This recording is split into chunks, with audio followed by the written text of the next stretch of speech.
butterflies. Okay. Today, I have got to address the smoking hot elephant in the room, which was Donald Trump, President Trump, confronting the president of South Africa about their so-called genocide against the white farmer. Okay. So to me, whatever problems there are, they go way back. I can remember being a child and watching the movie called Shaka Zulu. Now, what my understanding was at that time was that this movie was about the last vestiges of a real black-owned kingdom in South Africa. The Zulu Nation is where Shaka Zulu was from, and he was like the last one standing up to the white people coming from the Dutch lands or Netherlands or wherever they came from. I don't know how many hundreds of years ago this was supposed to be. That's what I knew from a child. Fast forward to me being a student at the University of Maryland. That's when all this hullabaloo about South Africa was going on. They had an apartheid society. They had killed a bunch of the white people that was running it had killed a bunch of elementary school children. Nelson Mandela was in jail. And I forgot this part too. All the stuff that you ever heard about Gandhi being like this peacenik from India. Unless I'm mistaken, he really was a peacenik in South Africa. He was an Indian, but all of his nonviolent protests and stuff that Dr. King adopted, however you want to say it, came from the activism that Gandhi was doing while he was in South Africa. So they have all these different type of races clashing. You have your white South Africans called Afrikaners, and they speak Afrikaans. I did know that. You have the Indian class, which was a group of immigrants that came over in mass numbers. And you had the black South Africans. And so when I was in college, all this activity was going on. You had Nelson Mandela in jail. You had Winnie Mandela, I think, trying to run the ANC, which is the African National Conference, I guess. You had that bishop, what was his name? Desmond Tutu. He was preaching peace and reconciliation on campus. Oh, wait, they had the black people living in Shanty Towns. And some of y'all may know, I live in a beautiful part of Baltimore called Sowebo, which is short for Southwest Baltimore. But we named it after Soweto, which is short for Southwest Township in South Africa. I don't know if that's a shanty town, but we knew about shanty towns. We built shanty towns on the yard, which I forget what they used to call it. I think they call it a beach. It's nothing but grass. Anyway, we had the shanty towns all over the place on the University of Maryland campus. And we were trying to divest. That's an important word because people are now trying to divest out of Israel, trying to get governments and companies to divest from Israel. But we did all this protesting, trying to get governments and companies to divest from South Africa. Movies came out. Denzel Washington was in a movie about Stephen BQ or what, I don't remember the man's name, but he was a South African activist. And then I'm just telling you what I remember. Then Nelson Mandela got out of jail. He was a political prisoner. They let him out of jail. They turned him into the president. They locked Winnie Mandela up because she was wilding while he was in jail. She was out there necklacing people. I heard, allegedly. I don't know if you know what necklacing is, but necklacing is where you take somebody that you want to kill, or I should say that you want to 86, and then you put a tire around their neck, but the inner tube kind of, the tire without the hubcap. You put that around their neck, but you put gasoline in it and set it on fire while it's around somebody's neck. So that's necklacing. So she was accused of all this necklacing. He divorced her. Eventually, he died like twice, if you believe the Mandela Effect. And now, maybe for like the last 5 to 10 years, after Nelson Mandela became the president, so now the country is being run by the ANC. So now you have 35 years of the ANC in power.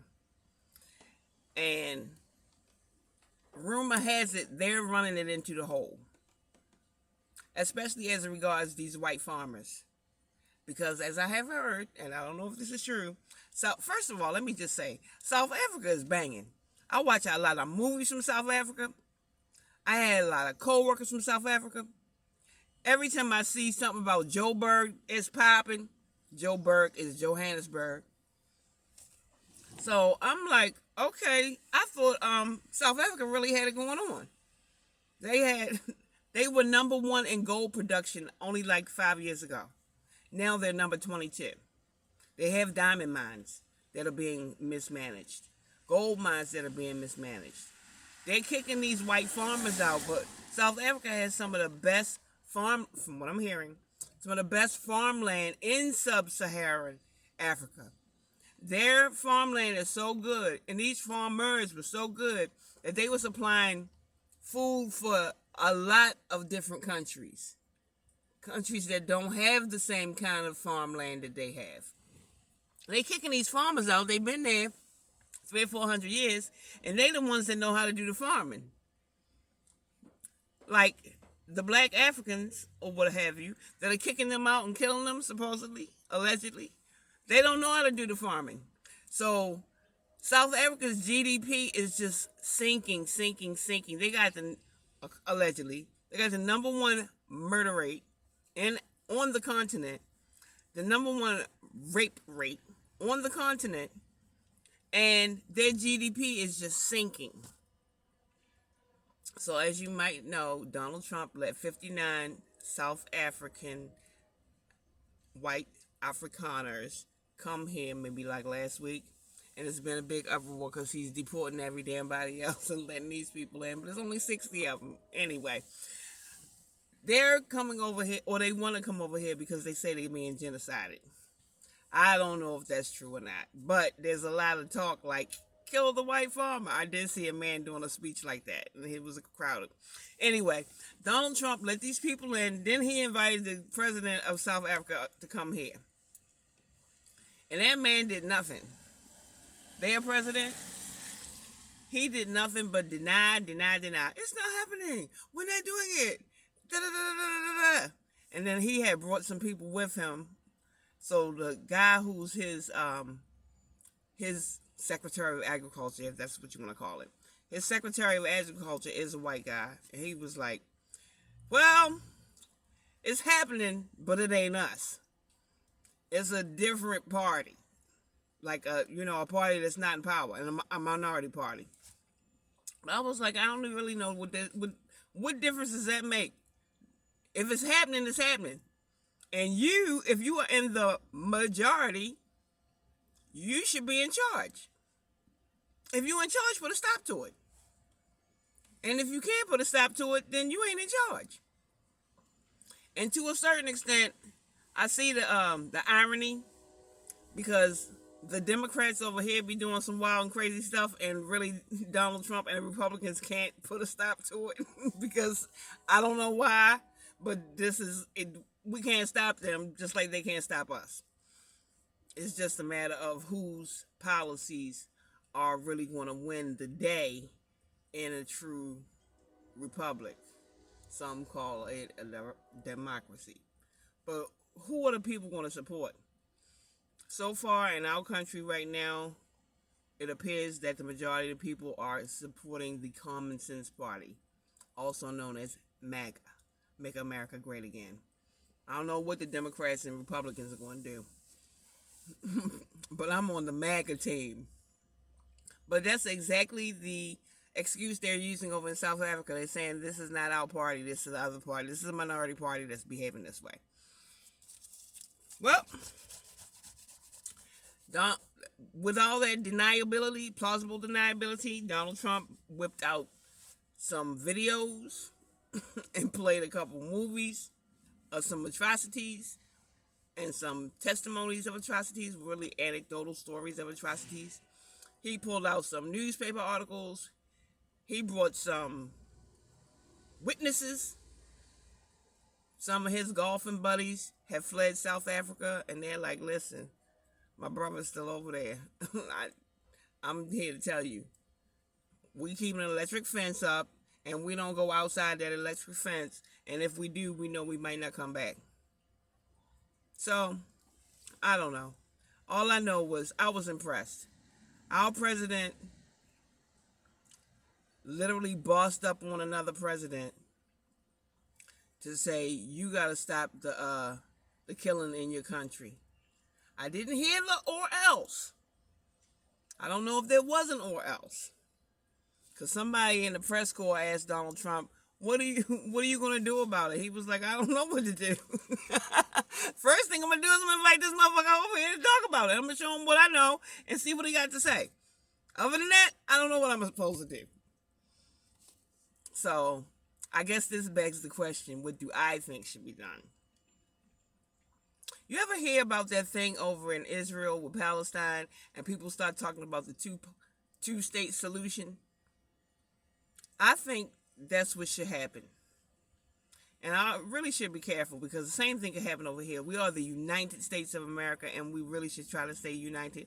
But South Africa is actually an amalgamation of a whole lot of different tribes, a whole lot of different races that have been in conflict with each other, and a whole lot of different political factions. They don't just have two parties over there like we do. They have several. So, yeah, what I would do is probably,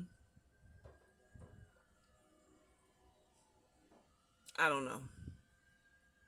I guess I'm at a loss for words like everybody else would be. But initially I was going to say, split it up. Let the Zulus be who they are and let the other people be who they are and get rid of that top-down government, have more of a bottom-up government like the one we try to have here. As I said, we're a republic. We are a republic. We try to let the states have more power than the federal government.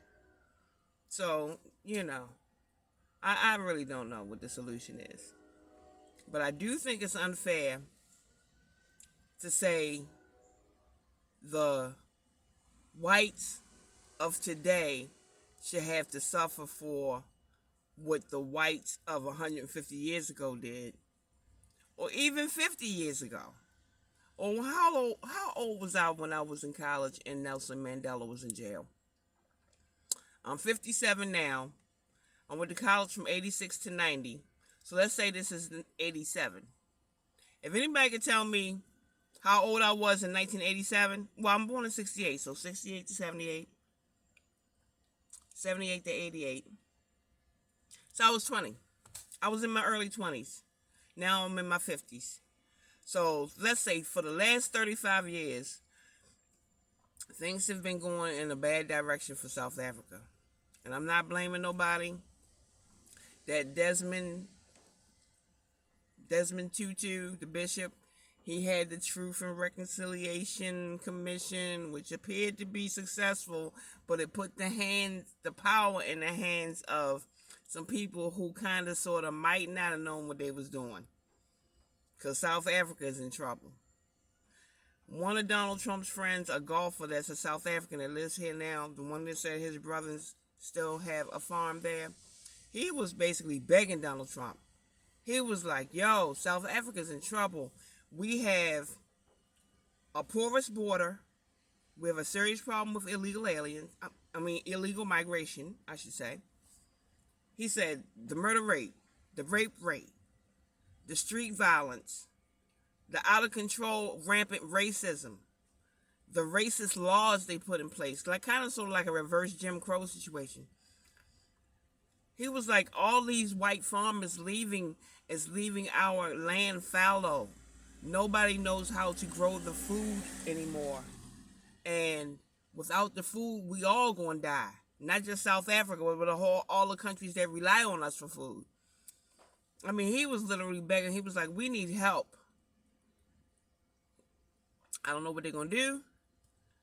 I guess that's something for them to discuss behind closed doors, because in this press conference, it never was really said what Donald Trump wanted them to do, nor was it said what they are going to do. It was just laid on the table as a problem. And there's a lot of problems. I ain't saying this is the most important one, but I don't think the world can afford for South Africa to slide off any kind of deep end. That's it. And we also want to bring South Africa and everybody else in closer. We don't want to push anybody away. I'm tired of all the sanctions all over the world, this, that, and the third. No more war. We need peace. We want people to come together. We need solutions. I think it's a great idea for Donald Trump to be at least talking to the South African president. And that's my hot take. Peace. Oh, yeah. Don't forget, like, subscribe, leave a comment, hit the notification bell, like, subscribe, and share. Peace.